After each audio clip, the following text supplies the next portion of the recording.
Studio B, and welcome to SB native Pete Dal Bello. I'm Pete Dal Bello, and I'm with my lovely co-host Jatsebe Sandoval. Jatsebe, I hope you had a good time at Saturday's Solstice Parade. I did, Pete. You know, I've been in the last 3 parades. Oh, really? Well, you know, I'm glad the station had a camera crew at the parade. I'll have to look at it. If there's some footage of you, then we can air it next week. I can hardly wait. Oh, well, yep, me too. And but tonight we have 2 interesting guests. Our first is Curt Pickering, an NBA scout with the Indiana Pacers. Curt, welcome to the program. Good to be here, Pete. Thank you. So, Curt, you're originally from Michigan. What brought you to Santa Barbara?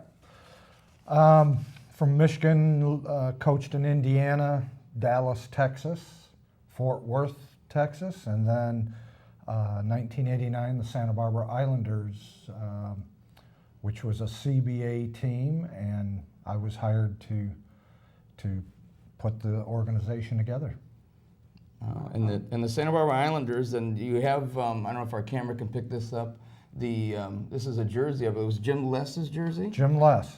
It's my one and only jersey. There it is, number 14. And the Islanders, Santa Barbara Islanders, were in the CBA, which is they were a minor league basketball team that played here in the 1989 to 1990 season. I was one of the biggest fans. And I know Jatsebe is not surprised to hear me say that. She's heard me say that several times. The Islanders, you know. And actually the man on the cover of the program on the screen is Sonny Allen, who coached the Islanders. And I went to so many games, Curt, and I got autographs of the players, the coaches, the celebrity fans like Michael Douglas, among others. And I even got your autograph too. Ooh, you know, so that's worth 3 cents. Well, I'm hoping it's a little bit more actually, because the reason I didn't bring it is because it's on eBay. Did I spell my name correct? I believe so. Okay. I believe so. It's CU, right? Yeah. Yeah. Okay. Good. Because I'm hoping that I can make some good money on it so I can buy that second home in Las Vegas. Yeah, okay. So let's hope, you know, you're checking on eBay, please bid. And and even though it was an expansion franchise, the Islanders were a first place team who played an exciting brand of fast break basketball. Didn't they set like 5 team records or so? Yeah, probably the most notorious record. It still stands today, and that league, Continental Basketball Association, existed 64 years, and we averaged 123.7 points a game. Wow. That's still a record. Yeah, and I loved Sonny Allen's system. It was this wide open attack, and it was fun to watch. It was fun to watch. And So how many of the Islanders went off to play in the NBA? That's what I really want to know. There was 10 players called up, so it was a very talented roster. George Gervin's younger brother Derek played for us, 6'8", led the league in scoring. He played with New Jersey Nets and Utah Jazz. Leon Wood went to first with New Jersey Nets and then several other NBA teams, but he has now been since 1996, and they did a special on him on NBA TV. He's been a game official in the NBA for the last 22 years. Wow. And then wasn't he on the Olympic team? He was on the Olympic team. Absolutely. Wow, so I follow that team too. And back in the day, this was 84-85 season, his rookie year. That's when NBA players shared hotel rooms. Guess who his roommate was? Who? Charles Barkley. Oh my God! Imagine that, huh? Oh my goodness! Of course, Charles probably was never there. He was elsewhere. So he actually got the room to himself. That cut down on room service bills. There were probably bills everywhere else with Charles. It's like bragging rights. Yeah, I know. He kind of roomed with his suitcase, like the thing Bodie said about Babe Ruth many years ago. Oh yeah. You know. And as you mentioned, Derek Gervin, and Jim Less, didn't he? Jim Less played in the NBA at a brief time, and now he's coaching college, correct? Yeah, California Davis. Oh, they're in the same league as our Gauchos. You still keep in touch with some of the Islanders from, you know? Yeah, I keep in touch. I just had lunch with Larry Spriggs, who won a a championship ring with the Lakers back in 1987, and he lives in Los Angeles. Mike Ratliff, who was, came off the bench, but he was an extremely talented defender, and he'd get us some points too. He lives in San Bernardino area. Leon, I see him Wood, down at Staples Center quite a bit. Wonderful. Yeah. Several other guys. Jim Less, whenever he comes to the Thunderdome. Definitely. And then, as we mentioned, those records that the team set, they'll last forever because the CBA ceased operations in 2009. And unfortunately, financial problems and ownership problems sunk the Islanders after only one season. And Curt, as the general manager of the team, that must have been especially frustrating since you built such a successful team. Yeah, you don't build for a one and done. You build for now and the future, and certainly we had what I thought was a good foundation in place. And we did with players and our staff, in the front office. We had great quality people, but money can be a factor, and then whenever there's any issues with leadership, if there's disputes, then yeah, it was unfortunate because they played at Santa Barbara City College, and then they, due to the financial problems, they actually were evicted and had to play their playoff games at Ventura College. And I went down to Ventura, every game, and but that was so much fun. It's unfortunate that the Islanders were, as you said, one and done. And there was a gentleman, I forget his name, but he said that the Islanders were actually, there was a soap opera called Santa Barbara years ago, and then they said this is another soap opera, Santa Barbara soap opera, but which was unfortunate because it was a really great team and really, they were fun to watch, and they made Santa Barbara proud. And well, the great thing too, I have to say, the players really conducted themselves very well off the court. Yeah. They were in the community doing clinics. So they were really special men that, were professional on the court and off. And, that makes it very special when you have guys that, you really want to see them succeed in their life and in their career. Yeah. And they they're good citizens. Oh, definitely. And then today you're a scout for the Indiana Pacers, and some of our viewers may not realize this, but in a way, they've heard of the Lakers, they've heard of the Clippers. The Indiana Pacers are owned by Herb Simon, who's a Montecito resident. So was Herb the one who hired you, or how did you become part of the Pacers? Larry Bird hired me. Larry Bird? Yeah. Wow. Yeah, I coached his brother Eddie. Oh, did you? In the USBL back in 1991. The USBL is another minor league that it too, went defunct. Yeah. And so I coached Eddie Bird, and he played at Indiana State. Oh, as just well. like his brother. Yeah. Wow. And so coached him, and then I was with the New Jersey Nets as a scout in the 80s and 90s, and there'd be on occasion times when I'd sit with Larry and at scouting camps and various meetings. So we've had a previous relationship. Oh, that's wonderful. And he's still, I know he coached the Pacers too. Against the Lakers. Against the Lakers. Yeah. And then he's always facing the Lakers in the finals. First with the Celtics as a player, then was Pacers Very head true. coach. And is he still with I know he's not coaching anymore. I guess is he still connected with the He's a franchise? consultant, senior consultant, and he's he's very active in Indianapolis. In fact, we were awarded the 2021 All-Star game, and he drove an Indy 500 car. Oh, wow.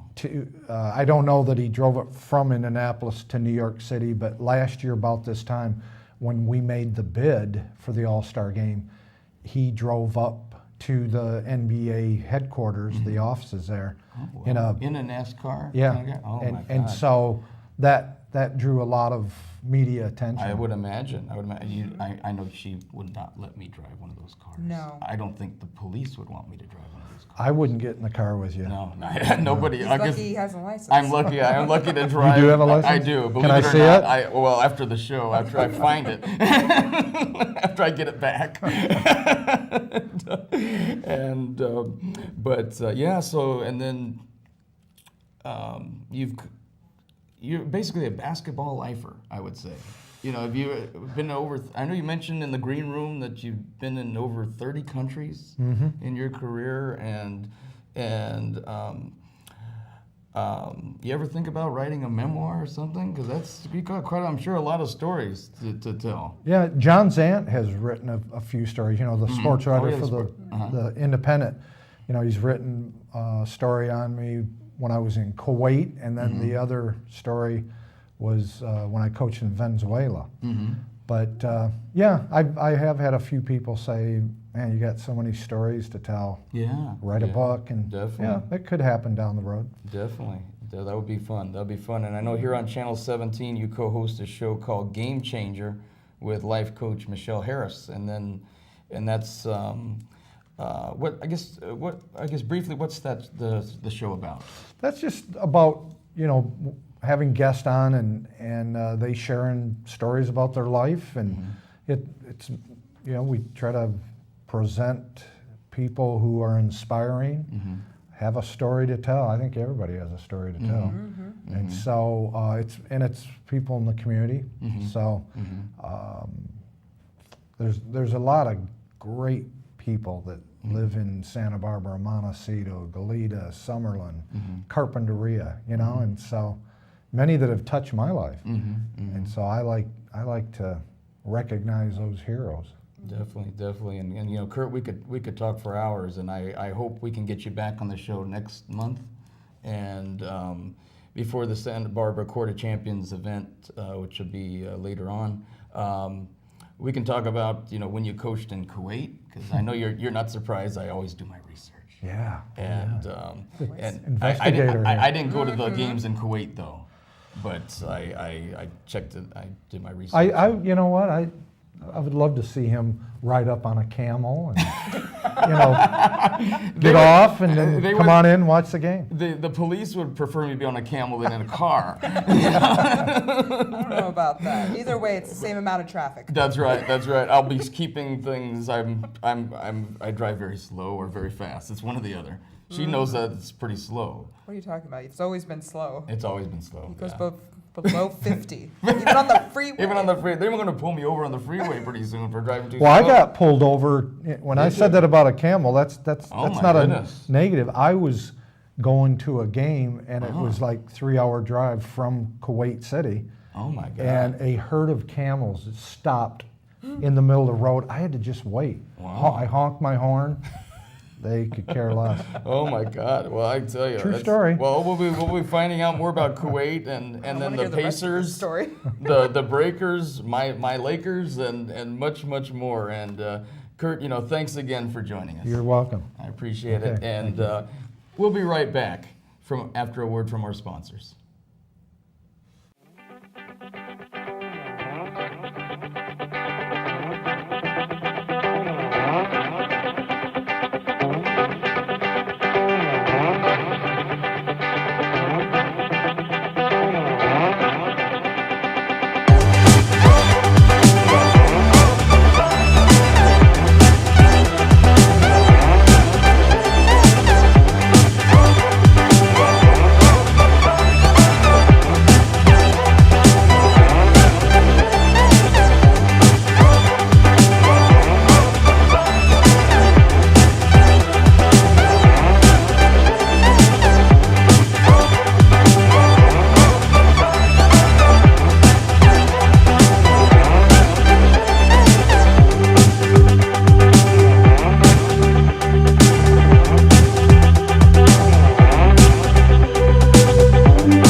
Welcome back. Well, Jetsibe, we have another interesting guest, don't we? Yes, we do. And now this time we're in my ballpark. This Okay. is my amazing guest. Changemaker Matt. Changemaker Matt here is the founder of the Changemaker Academy. He is the recent author for a book called Being the Beloved Child, and he is just a changemaker in this community. So, Matt, hi. What's up? So, Matt, you've had many guests put in your podcast, because apart from all the other amazing stuff you do, you also have a podcast. So who's been your most influential person, or just the person that's even just stood out for you? Wow, the most influential one, well, it has to be my most recent one because it really spoke to me. You'd think we would talk about fitness trainers as, they're just fitness people that go to the gym and they're these big beefcakes that just care about their body and what they look like. Mm-hmm. But this fitness trainer, he sees fitness as a way to reclaim your humanity. So it's these kinds of interviews that I get to get insight on life and what it means to be the change and what it really looks like to dive deeper into what it really means to be human in this world and to live a life beyond yourself. What was the fitness trainer's name? Jordan. I call him Trainer Jordan. Trainer Jordan. Yeah. Wow. I don't know his last name. And then, I listened to, I admit I didn't listen, I missed that one. But It's I okay. do listen to your podcasts, and there's always this question you ask at the end, and I want to know. For Oh you, gosh, it's coming. what does it mean to be the change? Well, I haven't yet answered this question for anybody else except for you, Pete. See, So- we're always the first on things. Always the first. So, you have a special place in my heart. Thank you. So- Smart man. What it means to be the change, it means to wake up, to really find some self-awareness, but then awareness in the world, and then to go make the impact in that place that you are woken up, that you are specifically meant for, that you are uniquely targeted to do. So a calling, something that really speaks to you particularly. And and that's where you're meant to go make your impact. And so it's living a life beyond yourself and impacting the world to be the change. I see. Spoken like a true change maker. That's what I do. Yeah, so what made you want to start the Changemaker Academy? I have this question that I've been trying to answer my entire life, and that is, how do we change people? I don't believe we have the answer of how can I change you?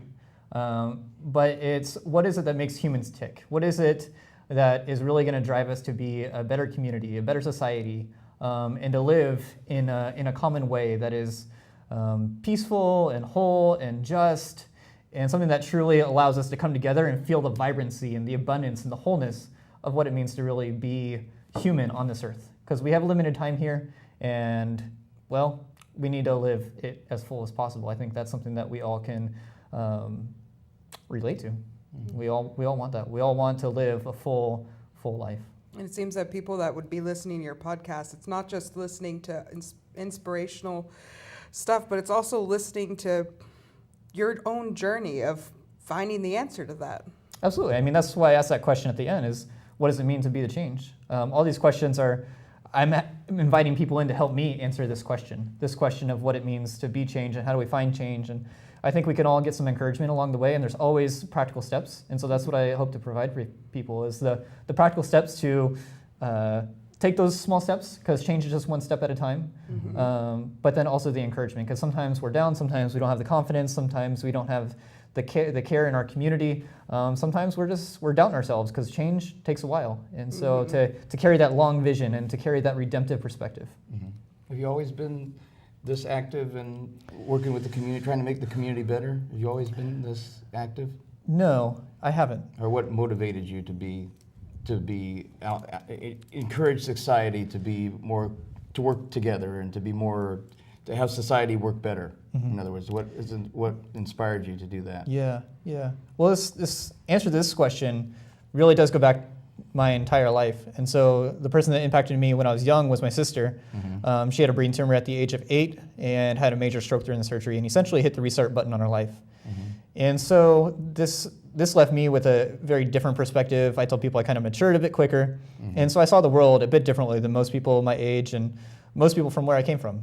And so there's this question, that question of change and living a life that's fulfilling and full and full of abundance and making an impact beyond ourselves. But something my sister taught me through all these experiencing trials and getting through the struggles, she taught me what it means to live a life of hope and joy and peace and love and just vitality, just so much joy.